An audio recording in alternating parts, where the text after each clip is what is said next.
बहुत जीनियस हैं लेकिन आपको कम्युनिकेट करना नहीं आता, तो फिर इसका मतलब है आपको कुछ भी करना नहीं आता। आप में कोई भी क्वालिटी हो, आप जितने भी ज़्यादा ज़हीन हो, लेकिन अगर आपको बात करने नहीं आती तो कोई नहीं मानेगा। अनफॉर्चुनेटली हमारे मुल्क में, बल्कि पूरी दुनिया में ऐसा ही होता है। अब मैं आपको इसकी मिसाल देता हूँ कि कई बार आप सोचते होंगे कि मैं कुछ कहना चाहता हूँ लेकिन वो ठीक से कह ही नहीं पाता। मैं किसी को कुछ समझाना चाहता हूँ मगर कोई और कुछ और समझ लेता उसको, यानी मैंने किसी को कोई बात कही, उसने कुछ और समझ लिया। इन बातों की वजह से आपकी काबिलियत और भी ज़्यादा पीछे चली जाती है। मैं आपको मिसाल देता हूँ। क्लास में एक टीचर ने बच्चे से पूछा कि मैंने तुम्हें एक सेब दिया, उसके बाद एक और दिया और फिर एक और दिया, तो बताओ कितने सेब हुए। बच्चे ने कहा 4। टीचर परेशान हो गई। टीचर ने कहा गौर से सुनो, मैंने तुम्हें एक सेब दिया, फिर दूसरा दिया, फिर एक और दिया, अब बताओ तुम्हारे पास टोटल कितने सेब हो गए। बच्चे ने कहा मेरे पास टोटल 4 सेब हो गए। टीचर को हैरत हो गई क्योंकि वो बच्चा क्लास का टॉप क्लास बच्चा था, सबसे ज़्यादा ज़हीन। तो टीचर ने कहा ये ऐसा कैसे हो सकता है कि ये गलत जवाब दे। तो टीचर ने कहा चलो सवाल को चेंज करके देखते हैं थोड़ा सा। उन्होंने कहा कि मैंने तुम्हें एक ऑरेंज दिया, फिर एक और ऑरेंज दिया और फिर एक और ऑरेंज दिया, अब बताओ तुम्हारे पास कितने ऑरेंज हुए। इस बार बच्चे ने कहा कि मेरे पास 3 ऑरेंज हुए। तो टीचर हैरान हो गई कि ऑरेंज 3 और सेब 4, ऐसा कैसे हो सकता है। टीचर ने कहा गौर से सुनना, मैंने तुम्हें एक सेब दिया, फिर एक सेब दिया और फिर एक और सेब दिया, अब बताओ कितने सेब हुए तुम्हारे पास। बच्चे ने कहा 4।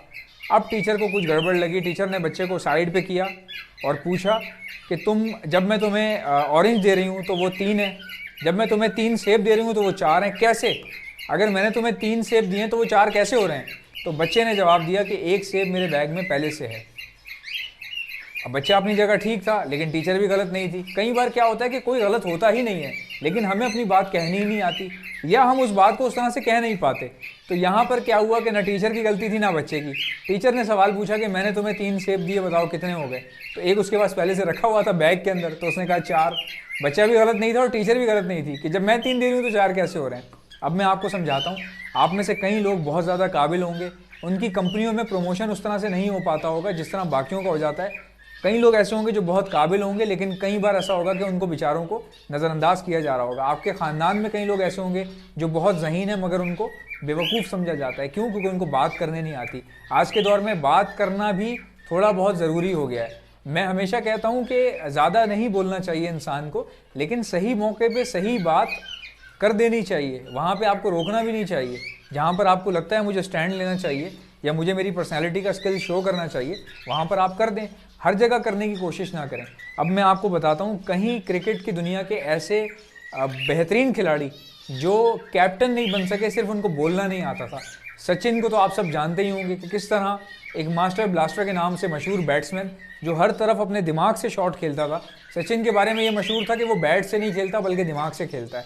यहाँ तक कि सचिन जो है वो बॉलर के हाथ की तरफ भी नहीं देखता था, यानी कि वो ब्लाइंडली प्ले करता था और उसका ध्यान सीधा उस जगह पर होता था जहाँ पर उसने कट निकालना होता था।